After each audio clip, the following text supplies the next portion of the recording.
నమస్తే, ఓహోయ్ కుకింగ్కి స్వాగతం. ఈరోజు ఒక రెసిపీ మీతో షేర్ చేసుకుంటున్నాను. అది దేంతో అయితే చేస్తామో అది మనం సాధారణంగా ఇది పనికిరాదులే అనుకొని పారేస్తూ ఉంటాం. కానీ అది చాలా న్యూట్రిషియస్, చాలా బాగా పనికొస్తుంది. అది ఏదో ఈరోజు చూద్దాము.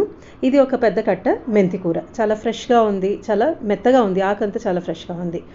దీనికి మనం పైనది తీసి పెట్టేసుకుంటాం కదా, ఈ కింద కాడ పూర్తిగా అటు గట్టిగానూ ఉండదు, అలానే మెత్తగా సాఫ్ట్గా మనం వంటలో వాడుకునేట్టుగానూ ఉండదు. మనం సాధారణంగా పారేస్తాం, కింద వేరు పార్ట్ ఎలాగో తీసేస్తాము. ఇలాగా ఒక కట్ట నాకు ఇలాగ కాడలు వచ్చినాయి ఆకు తీసుకున్న తర్వాత. దీన్ని పారేయకుండా దీంతో చాలా చాలా రకాల వంటలు చేయొచ్చు. నేను ఈరోజు మీతో షేర్ చేసుకోబోయే రెసిపీ ఒక చట్నీ. ఇది అన్నానికి చాలా బాగుంటుంది. అలాగే కాకుండా ఇడ్లీకి, దోశకి నంచుకొని తినడానికి ఒక సైడ్ డిష్గా కూడా చాలా బాగుంటుంది. దీన్ని పారేసుకోకుండా ఇలాగ వంట చేసుకోండి. దీన్ని శుభ్రంగా కడిగి పెట్టుకుని ఇలాగ చిన్న చిన్న ముక్కలుగా కట్ చేసుకుంటున్నాను. ఇవి చిన్న ముక్కలుగా చేసుకోండి, ఎందుకంటే అంతో ఇంతో ఇవి గట్టిగానే ఉంటాయి, మనకి లేత కాడల్లాగా మెత్తగా ఉండవు. సో చిన్నగా చేసుకుంటే మనకి తర్వాత వంట చేసుకోవడానికి, తర్వాత ప్రాసెస్కి మనకి ఈజీ అవుతుంది. ఇలాగ మొత్తం చేసి పెట్టుకున్నాను. చూడండి, ఇలాగ చిన్న చిన్న ట్యూబ్స్ లాగా వస్తాయి. తర్వాత ఒక బాండ్లీలో 2 టీ స్పూన్ల నూనె తీసుకుని, నూనె కాగిన తర్వాత 1 టీ స్పూన్ ఆవాలు, 2 టీ స్పూన్ల మినప్పప్పు, 1/4 టీ స్పూన్ పసుపు వేసుకొని మొదట్లో దోరగా వేయించుకోవాలి.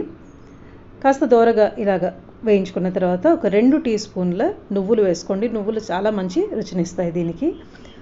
6 గుంటూరు ఎండుమిరపకాయలు వేసుకుంటున్నాను.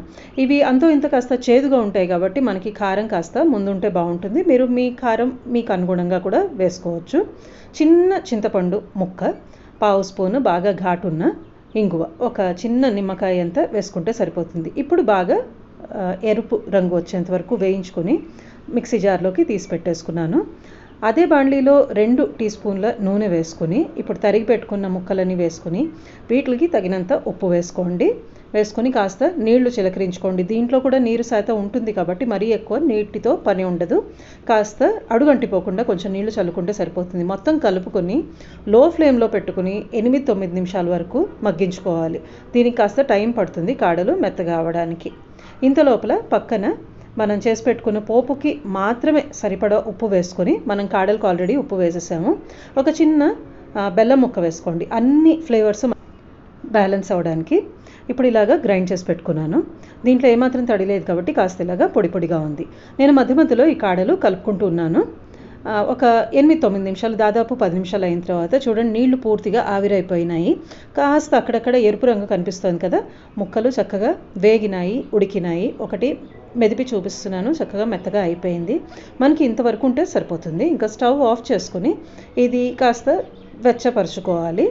కాస్త రూమ్ టెంపరేచర్కి వచ్చిన తర్వాత మిక్సీ జార్లోకి తీసుకుని ఇది అంతా ఒక్కసారి గ్రైండ్ చేసేసుకుంటే మనకి చట్నీ రెడీ అయినట్టే.